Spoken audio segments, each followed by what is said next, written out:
Okay,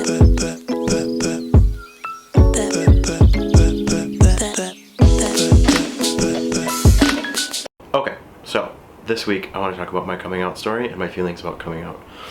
So I came out when I was 18 years old to my friends over spring break my senior year. I came out to my four closest friends.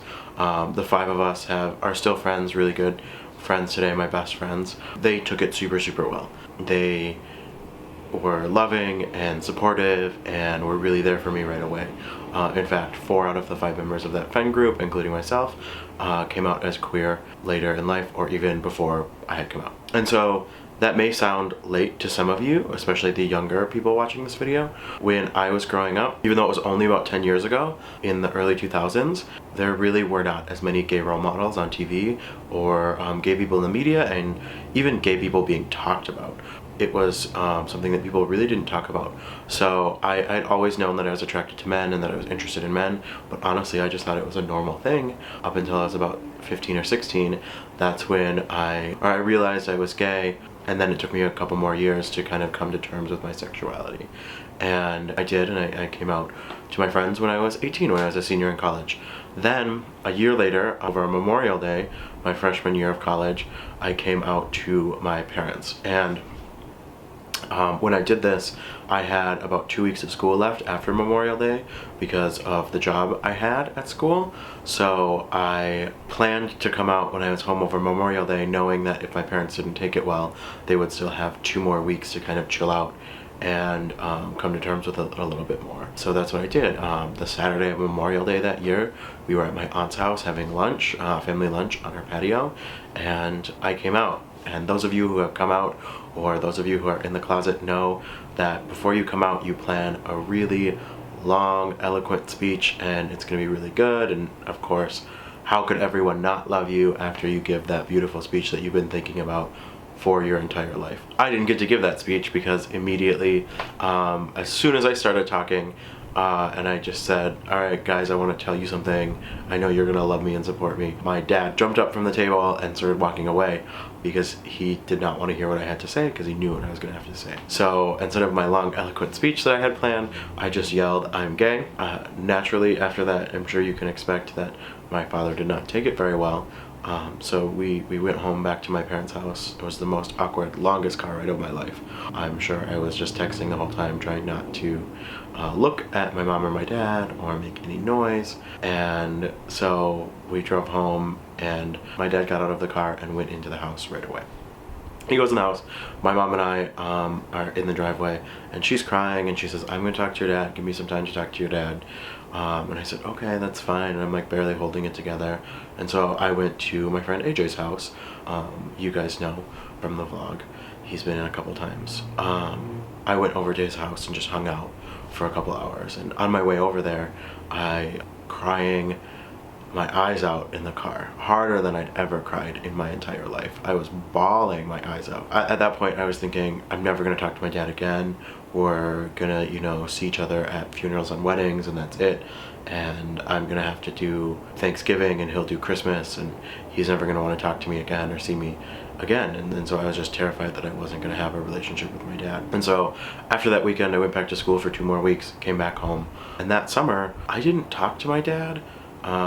We didn't talk to each other for probably about 8 weeks, and I was living at home with him and my mom. So, you know, we were like sitting around the dinner table, and me and my mom would talk, and him and my mom would talk, and, you know, we would maybe say 2 or 3 words to each other, but that's about it. We didn't talk for 6 or 8 weeks.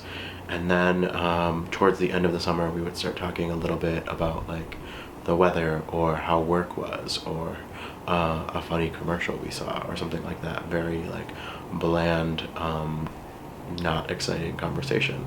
For my mom, it was a lot easier.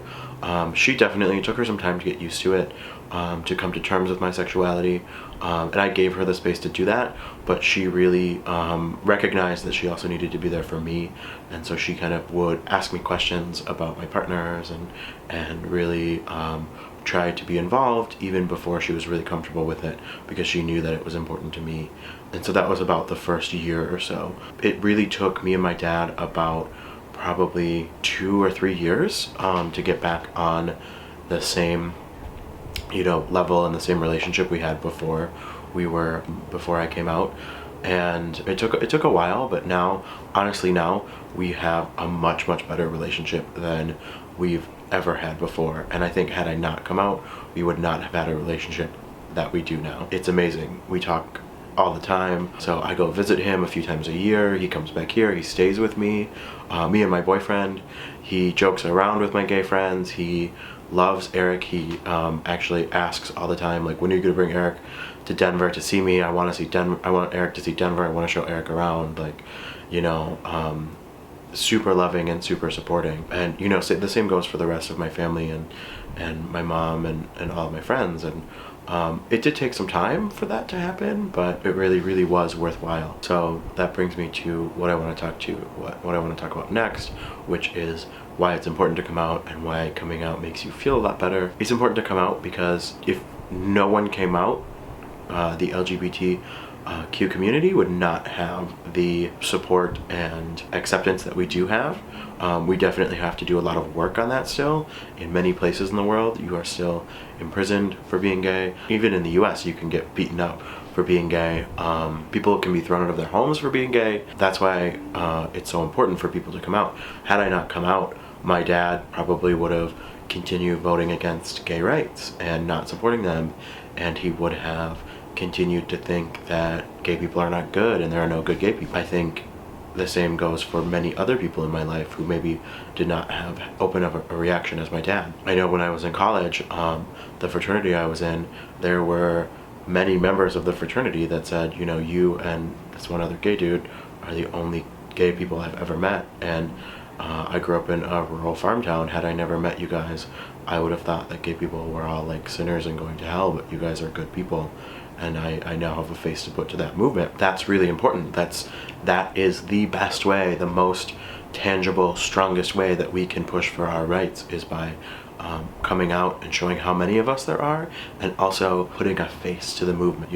Honestly, we really do live in a time of privilege, especially in the United States, for being gay. Really, there has been no better time, a safer time, a more accepted time to be gay than right now. And it's hard to have that conversation sometimes, but this really brings me to my final point.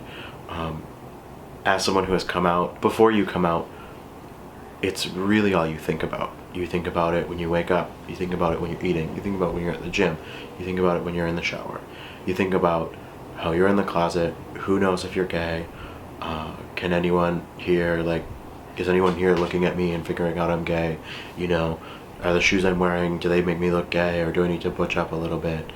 And after you come out, you don't think about that anymore. Ask anyone who's come out, send them a message, send me a message. A couple months after you come out, even if it went badly the way mine did, or which wasn't that bad, even if it went much worse than that, most people feel really good that they came out because they don't have that weight on their shoulders. They're not pretending to be someone else. They don't always have to wear a mask. They get to actually live their genuine life, and it makes them feel so much better. And trust me, once you come out, you're gonna feel a lot better. And finally, I'd just like to close by saying, if anyone out there is questioning if they should come out or not, or needs help coming out, or just needs a gay role model, or anyone to talk to, send me a message on Snapchat or Twitter, or write in the comments, or you can send me a message through YouTube. Send me a message however you want. I would love to connect with you. I would love to talk with you. I'd love to help you get through your coming out experience, because as cliche as it sounds, it really does get better after you come out. Your life is going to get so much better. Even if things for the short term do not work out very well the way mine did, your life will get so much better after that. And the other aspects of your life will get a lot better too. So I hope you enjoyed the story of me coming out, and I hope you found it useful. Let me know about your coming out stories in the comments, or on Twitter, or on Snapchat. I'd love to hear that. All of my stuff is down below, all my links. So